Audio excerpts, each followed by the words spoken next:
siya niya action dyan. Kaya Okay. namin istorya, kita sini nga witness nga ginapanaugan pa ni ko niya kag ginatiro sini sang isa ka suspetsado nga nagasakay sa motorsiklo nga nakaitom jacket. Pero ini wala na kumpirmar sa nga kapulisan. So nagagwa nga allegation ng ini. Pero Okay. kung istorya ni naton ang isa ka babae nga residente man mismo diri sa nga barangay 3 action dyan. Okay. So, buot silingon action Zil, magsiling ka nga going to west, ang salakyan sang victim on board siya sa Nissan Patrol before siya nga natiruhan is facing pakadto sa may Santo Niño stop. Buot silingon from Chowking, Riverside nga area nga side, pakadto to siya pabaybay nga direksyon. Doon mo na natabo. Correct. Diretso-diretso nagit siya Okay. action dyan. Diingid sa gintiro, samtang gapundo siya gahulat nga magtabok or samtang gatabok siya or sang nakatabok na siya? Yes, so sa ilang investigation action dyan, no, ini ang on board o kung nag-drive siya sang iya sininga sarakyan.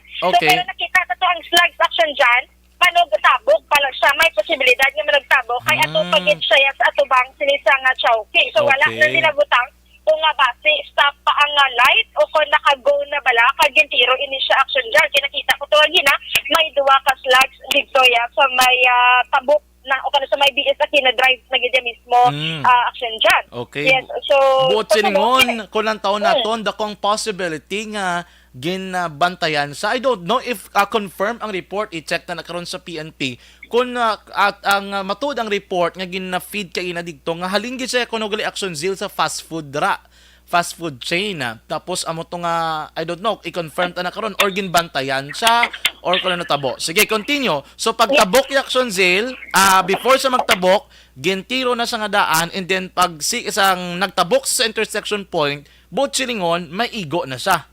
yes, correct action dyan.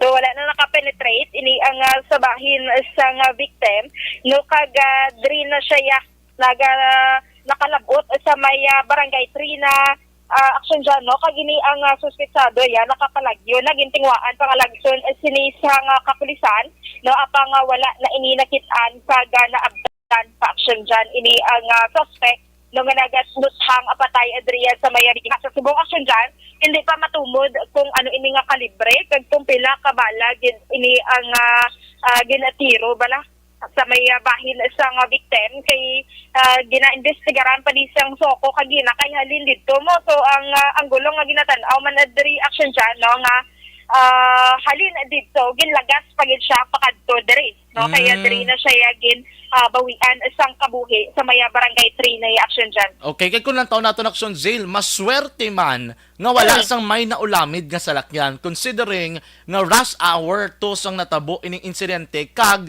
kung lang taon naton gasigi lakat ang iya nga salakyan nagtabok da sa may biis sa kinodrive going dito nakatabok naman sa intersection sang Aguinaldos tubang sang back up to nagdiretso pagit sa Gatuslao dito sa Gatuslao sa kag nagwarik ang iya nga salakyan mao lang gari kay wala sugata nga wala may nabungguan ang iya ginaman ayo nga salakyan action zeal.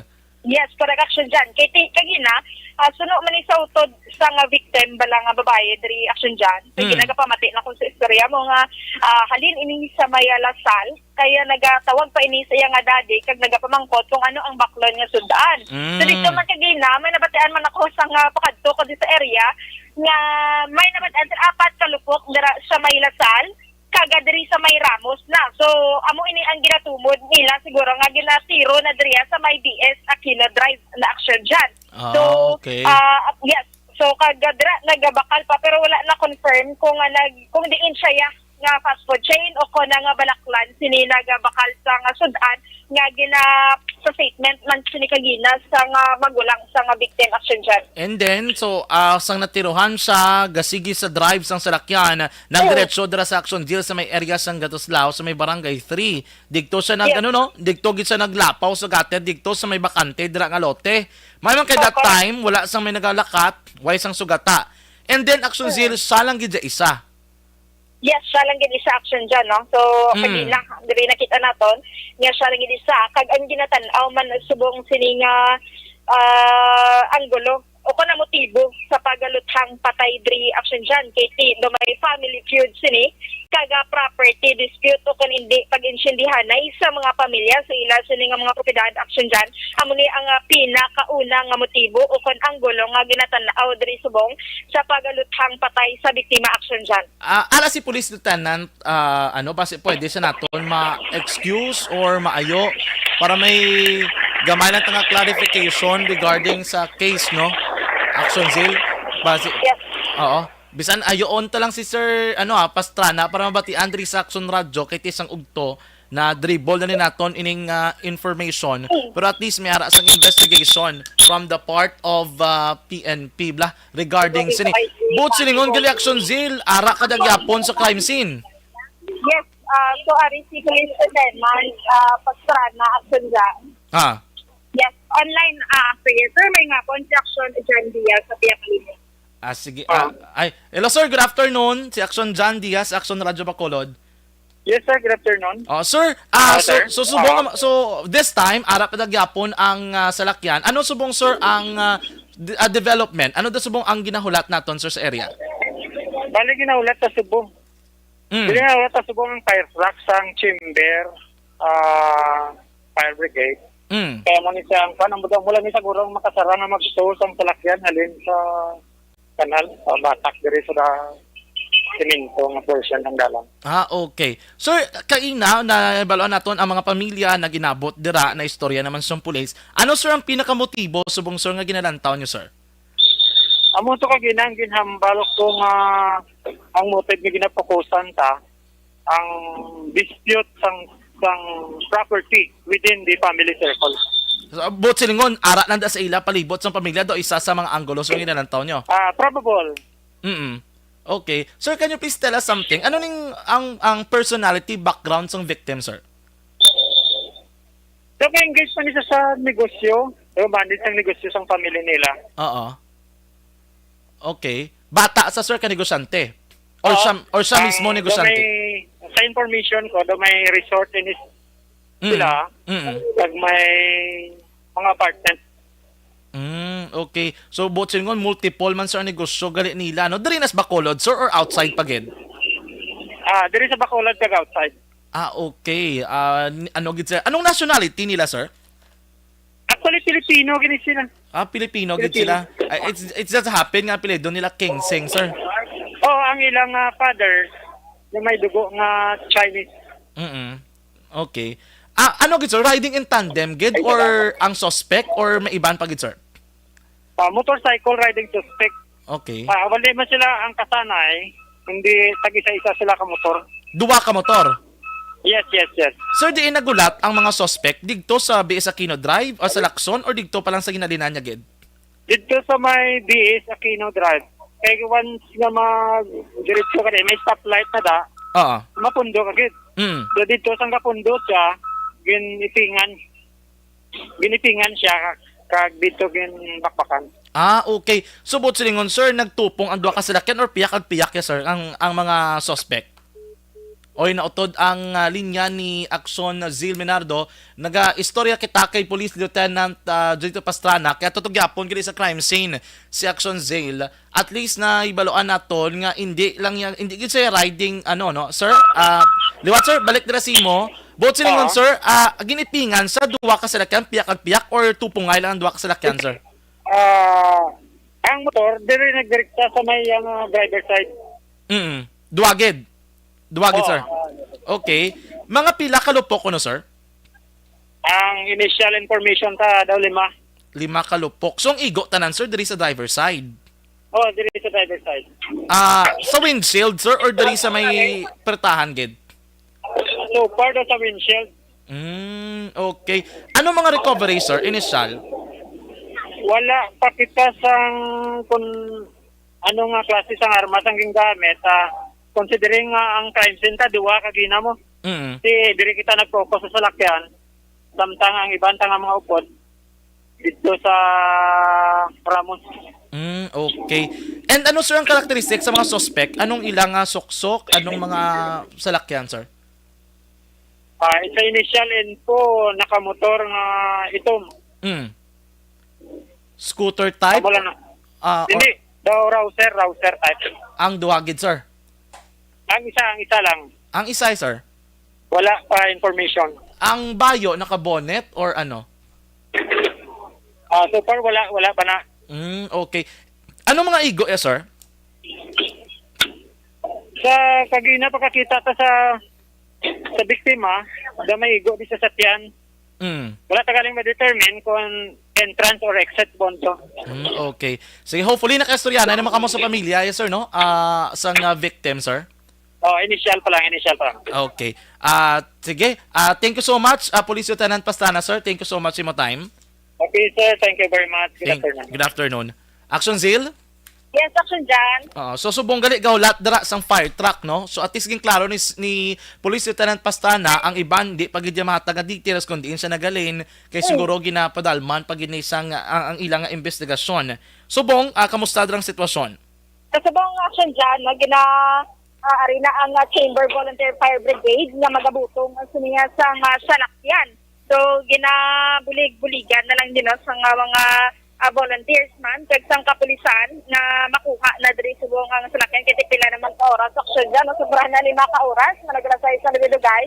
So subong amo na diri ang latest update action dyan sa may area gid akong sa diin na niya ginabawian ang kabuhi sini ang biktima action dyan. Gani man anyway kay mo tong ginanantaw nila ding motibo, it's either nga family feud no or komplekto gali sa ginagawan nga duta. So sige, i-update na lang ni diri sa Action Radio base karon bala may mga further development dira like mga recoveries action sale timbre lang no diri sa may aton nga programa.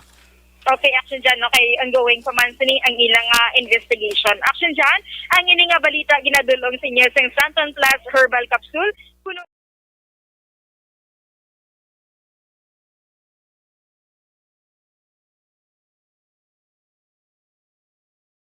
Ang beach ang paborito nga katuan sa mga pamilya kag magbarkada sa tion sang okasyon.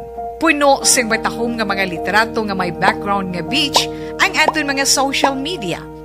Pero nakahibalo bala kamo ngang Pilipinas ang isa sa world's worst offender sa marine plastic pollution?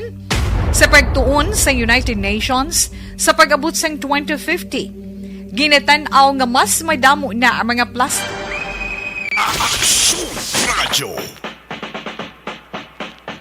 Action Radio Philippine Standard Time na 5:43 na. Salamat sa report ni Action Zil Minado live. Gikan diri sa may Barangay 3, particularmente na sa Purok, Ceresa North. Dari man sa may syudad sang Bacolod, sining nagapadayong investigasyon sang kapulisan sa nagluntad nga shooting incident kay inas ang udto makaaksyon.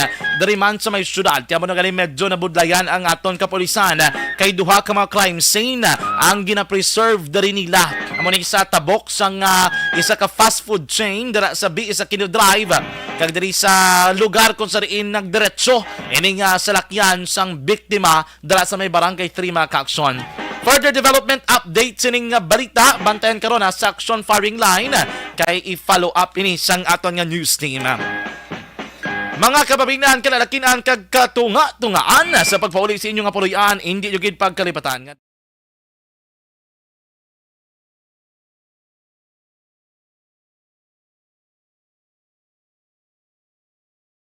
Ang beach ang paborito nga katuan sa mga pamilya kag magbarkada sa tion sang okasyon. Puno sing batahom nga mga literato nga may background nga beach ang aton mga social media. Pero nakahibalo bala kamo ngang Pilipinas ang isa sa world's worst offender sa marine plastic pollution? Sa pagtuon sa United Nations sa pag-abot sang 2050, ginatan-aw nga mas madamo na ang mga plastic ikumparar sa mga isda sa karagatan. Gani subong pa lang, dapat na kita nga maghimo sang aksyon kag magpakigbahin sa solusyon batok sa plastic pollution. Una, i-reduce o kung ibanan ang paggamit sang single-use plastics. Magdala kag Gikan sa Bacolod City Government Center pagkatapos gid lamang sini. Live.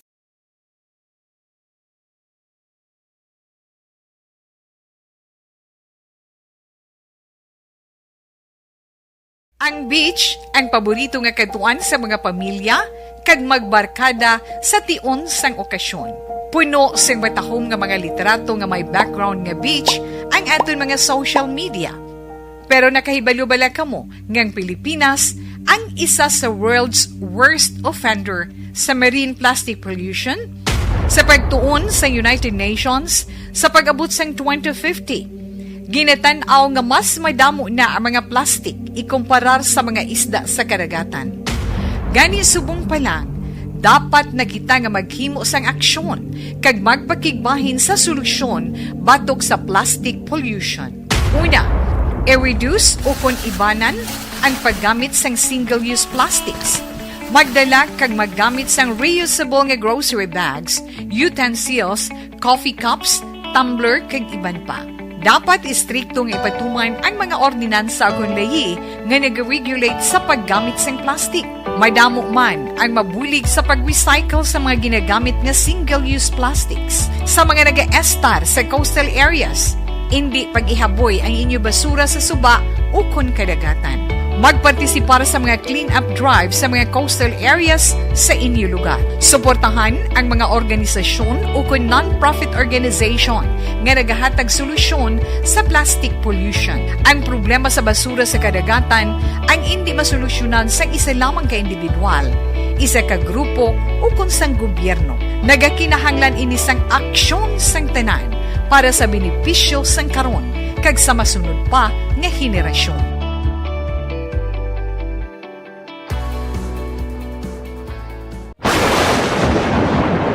Ang elementary nga evacuation center na concern din baha man. Uy. Kaya Kaya ginagamat-amat evacuation kumansaka ang tubig. Actually, ikaw po Medyo mataas na ang tubig, so ginaulat natin nga pagsuwat nga ng traffic to or nag-transit dito sa sulod ang Mang continuous rain ang isang good sa factor sa pagsaka sa sining tubig sa subong. Ang Pilipinas sa mayroon sa early warning system para mahibaluan ang lakas sa panahon. Gani, wala sang rason nga hindi kita makapreparar karon nga rainy season. Yari ang pila ka mga action tips nga dapat mo may baluan. Kung nagapuyo sa lugar nga masabi ginabaha, mag-monitor sa balita para sa anunsyo sang pag-asa sa lakat sang panahon. Isa sa pinakapos nga pamaagi para maligawan nga magsulod ang baha sa balay, among paggamit sang sandbag. Ang sandbag ang isa ka sako nga may unod nga balas nga pwede ibutang sa pertahan o kung ginaagyan sang tubig para temporaryo nga makontrol ang pagsulod sang tubig sa inyong nga balay. Antes naman ng rainy season, dapat nakapreparar ka na sang pagkaon, flashlight, pito, kandila, hygiene kit, power bank, transistor radio, importante nga mga dokumento kag iban pa nga kinahanglanon. Ini ang dapat isulod sa go bag nga dapat ibutang sa isa ka lugar nga mapos kuhaon sa tion nga kinahanglan nga mag-evacuate. Sa tion sa pagbaha dapat butangan sang tape ang saksakan sang mga outlet kag ibutang sa mataas nga mga lugar ang appliances. Kunyara sa evacuation center, dapat man nga ipatuman ang minimum health protocol, face mask, face shield kag social distancing batok sa COVID. Sa panahon sa tig-ululan, dapat man proteksyonan ang ikaayong lawas batok sa pila ka mga masakit. Kang isang dengue, leptospirosis, cholera, typhoid fever, hepatitis A. Nagpanugyan man ang DOH kay pabili ng proper hygiene kay pag-inom sang limpyo nga tubig. Lutuon sang gusto ang pagkaon para malikawan ang contamination. Maghugas sang kamot antes kag pagkatapos ang kaon kag matapos nga mag-usar sang banyo. Likawan man ang paglangoy o kon pagtubog sa baha. Kini sa Action Dale Salazar para sa action tips nga nagapahanundong nga maghalong sa tanan nga tion. And the winner for Digital Storytelling Best Social Media Video is John Dale Salazar, Bacolod, Aksyon Radyo Bacolod, Nurse, DHW, kag iban pa. Magluwas sa mga frontliners nga nagarisgo sang ila kabuhi sa sulod sang hospital. Nagakaangay man nga tagan naton sa pagkilala ang mga frontliner nga nagatrabaho sa sulod sang isolation facility. Ang mga doktor kag nurse nga nagarisgo man sang ila kabuhi sa pagtatap sa mga asymptomatic kag mild COVID cases. Ang mga barangay health workers nga gin-assign sa isolation facility, mga cook nga nagaluto sa mga pagkaon sa mga COVID positive. Ang extraction kag disinfection team sang syudad. Ang mga utility personnel nga nagakuha sang basura sang mga pasyente. Ini ang mga frontliners kad nakitaan ko ang ila sakripisyo. Apisar sang manubo nga sweldo o kun allowance halin sa gobyerno. Ako si Action Dale, COVID positive sadto. Naka-recover sa masakit bangod sa bulig sang sini nga mga tawo. Madamo gid na salamat sa tanan nga frontliners.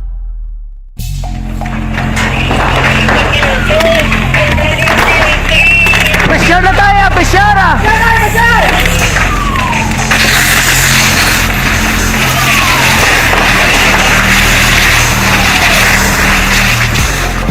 Every day is Fire Prevention Day. Gani importante nga maihibalo kita kung paano malikawan ang sunog. Yari ang pila ka mga action tips angot sa fire prevention. Sa tion nga maghalin sa balay, siguraduhon nga naka-unplug ang tanan nga saksakan. Likawan ang octopus connection o kung ang pagsaksak sang madamo gamit sa isa ka outlet. Dapat wala man sang overloading sa mga saksakan kag lantawon kung masarangan ang mga appliances nga nakasaksaka. Likawan ang mga substandard nga kagamitan. Hindi pag i-charge ang gadget overnight kaang isang cellphone. Taguon ang mga posporo, lighter, kag iban pa nga flammable materials sa mga kabataan. Ag siguraduhon man nga malayo ini sa kalan. Siguraduhon man nga wala nagalik ang inyong LPG. Sa isa ka business establishment, dapat mayara sang fire extinguisher kag dapat nakahibalo ang tanan sa pag-usar sini. Hibaloon man ang expiration date sang fire extinguisher kag i-refill kung expired na. Magpreparar sang fire exit plan lagi pa diri ang emergency. Patuloy kayong nakikinig sa Aksyon Radyo. Aksyon Radyo. Aksyon Radyo. Action Radio Philippines Standard Time na 5:52 na.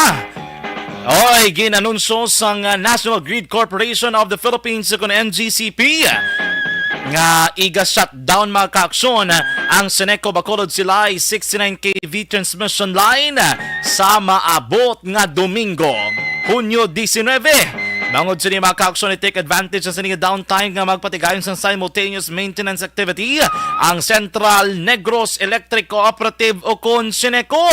But silingon, sa simple nga pulong, brownout na naman sa Domingo. Ang oras nga gintalana nila 6 a.m. to 7 a.m. kag 5 p.m. to 6 p.m. on selected areas mga kaaksyon ha. Like ang affected area sa 6 a.m. to 7 a.m. kag 5 p.m. to 6 p.m. Amo ang Burgos Feeders 1 to 4, Mountain View Feeders 1 to 5, Lopez Feeders 1 to 3. Pero may ara pagid sang 6 a.m. to 6 p.m. gidya nga pati gayunon nga power interruption ang mga apektado nga lugar. Iyari ang mga masunod: Talisay Feeders 1 to 3, Panawgaw Feeders 1 to 2. Ano ni bala mga apektado sa Talisay kag Panawgaw Feeders substations? Ang northern area sa Talisay, mga barangay dira mga kaaksyon. Ang south side area sa Talisay substation, kalakip ang barangay zone 789, 14, 14A, 14B, 15. Ang sa may Minlo subdivision, halin ko na sa Panawgaw substation to McKinley Gomez, sa St. Teresitas Academy, Silay Institute, Botchilingon, Labot Pagid, ang syudad sang Silay. May nga po lang kay Sir Manjo Armejo, Ma'am Georgia Gargasiran, Ma'am Christine Miñez Villalobos, Novi Magapan, Bia Jonathan, good afternoon. Kasipong Disabel Daniel, mayang hapon Aksyon John, nagamatik ko no sa Sipalay, Sir Melili Oligo, Dennis Richard Tiboruma, Jane Hisolgon, good afternoon. Russell Gomez, Ma'am Elizabeth Gamala, Ma'am Ana Sinoro, good afternoon. June Cibalios, grabe nagig ko nung gatong, do hindi nagig ko nung mapunggan hambal yadriyo. Sherwin Hugos, good afternoon sa Sibukawan, dira sa Isabela. Homa Lumina, Henry Palma, good afternoon. Georgia Gargasiran, mayang hapon. Harris Isulat, good afternoon as well. Sige, balon ta ng report gika naman sa Bacolod City Government Center. Onyo 22 nga meeting sa duha ka transition teams madayon suno kay Councilor Espino. Una sa tamang balita, una sa tamang serbisyo. Yaring detalye upod kay Action Dale Salazar. Action Dale sa report kami. action dyan, madayon na ang June 22 nga initial meeting sa duha ka mga transition team sa incoming kag outgoing administration diri sa may siyudad sa Bacolod. Niya confirm ni re-elected Councilor Al Victor Espino matapos nga ti sa Mascara Hall sa Bacolod Government Center patigayon na ang initial meeting las 2 sa hapon. Kung madumduman action dyan, nagpangabay ni ang company Mayor-elect Albi Benitez ang mas earlier nga transition meeting ugaling wala nagsugot ang kampo ni Mayor Evilio Lonavia kag ginsunod ang petsa nga gintalana sa DILG na sa June 22. Si Congressman Greg Sukaya mo ang pamuno sa transition team, si Mayor-elect Benitez, samtang si City Administrator Edward Joseph Ponting kag si Secretary to the Mayor Victoria Pareñas Samana ang pamuno sa transition team ni Lonavia. Aring tingog ni re-elected Councilor Al Victor Espino. Mali okay na kamoto sa June 22 nga transition team meeting with the outgoing administration. That's what I heard. Finally, doon mo nang ilang nga nakasugtan. Kaya nag-ayo kami tani nga earlier, but amo nang ilang ginhatag nga date. So, amo na lang na eh. Oo. Ang venue, Councilor, initial meeting, wala pa? Mascara Hall. Mascara. Bali aga or hapon? 2 o'clock. Sang hapon. Action dyan, Paul, sa ginamang sa nga tinog ni re-elected Councilor Al Victor Espino. Balita gikan sa Bacolod City Hall ang ka-action nyo. Action, Dale Salazar. Una sa balita, una sa action sa Bacolod Action Radio. Una sa tamang balita, una sa tamang serbisyo.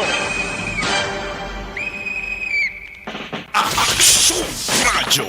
Salamat sa report ni Action Dale Salazar because finally magapatigayo na sila sang iladring meeting ang transition team para sa mga bulos naman nga bagong administrasyon diri sa may syudad sang Bacolod mga ka-aksyon.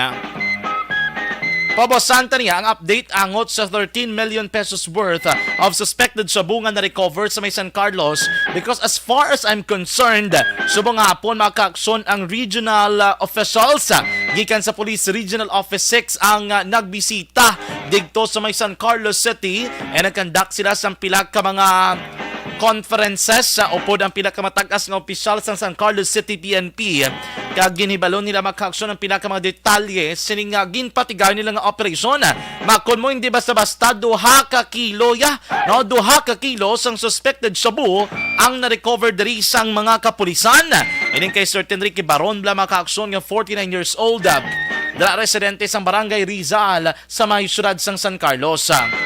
Kaya ang report, ang Badiri Police Lieutenant Ruby Aurita, amo ni siya ang spokesperson kaya nagaserbi man bilang Deputy Chief of Police sa San Carlos City PNP nga mahimo, no, may source gidya nga ginkwaan sang supply ining subject. Kaga siya nagsipaks kaya caretaker ni sa makaaksyon. Suno sa report kaya ang bali ni Police Lieutenant Aurita, caretaker siya sang top most wanted person dira sa syudad sang San Carlos kung illegal nga droga ang paghambalan. Damo diri sa palamangkutanon nga nagalibot kay last week mga kaaksyon ining San Carlos City ang ginaligal nga digto kuno gahalin ang mga supplies sang illegal drugs nga iban nga ginadala diri sa Bacolod kay ginaluad sang iban nga mga nagkadakpan sa Bacolod abad nila digto pa nila namon ginkwa sa San Carlos. So iba naman digto naman sa San Carlos City according sa NOCPO last time nga ba nila mahimo ang San Carlos City was just a venue or alagyan abi no sa transaction or sa transportation sa sining mga illegal drugs. Sige ating wala ton boss, basi manging kaupon naton ang pila ka mga opisyal sa San Carlos City PNP agod maklaruhan kag ila maplastar man kung paano bla nila ginkasa ining ginpatigay nila nga buy bust operation. Una sa tamang balita, una sa tamang serbisyo. Action Radio. Good afternoon lang kay Sir Eddie Lauz. All the way dira sa Victoria City, Arnolfo Sanchez Palma. Jose Moncal Torilla, Felix Benzula. Deding Haluamiento, good afternoon. Labayan Eduardo Jr. Labayan family, dakuno, good afternoon man. Evelyn Pomoseno, maayong hapon. Aksyon Radio Philippine Standard Time na 5:59 na. Kag inyo naman tiyan kabugusan nga pagpangalagad sa aton nga programa Action Reports Afternoon Edition. Martes kita nga edisyon Hunyo 14, tuig 2022. Nangingkaw po nato naman nga Patrol 2 Crosswind Patrol kay Action Zil Minardo back to back kay Action Papang Nixon Tahoma. Ato mga pagbantay diri sa News Center pod kay Action An Defensor Lisay. Aton nga Studio A Master Control Action Elmar Madera kag Action Christian James Binares. Top naman buwas mga ka-action diri sa gihapon sa Action Reports Afternoon Edition. Ako naman ang inyong alagad Action John Diaz. Standby na sa mga sunod nga programa Action Balita Evening Edition o pod kay Action An Defensor Lisay. Sa liwat na, ininaman nga nagasiling ang katapos ang media magaserbisyo sa inyo sa kation sang kasubo, kalipay o kung pagpanghangkat man. Hindi inihampang-hampang ang amon ang kamatuoran gid lamang. God bless the Philippines. Peace to the whole world. Una sa balita, una sa aksyon sa Bacolod, Aksyon Radyo. Aksyon Radyo. Ako naman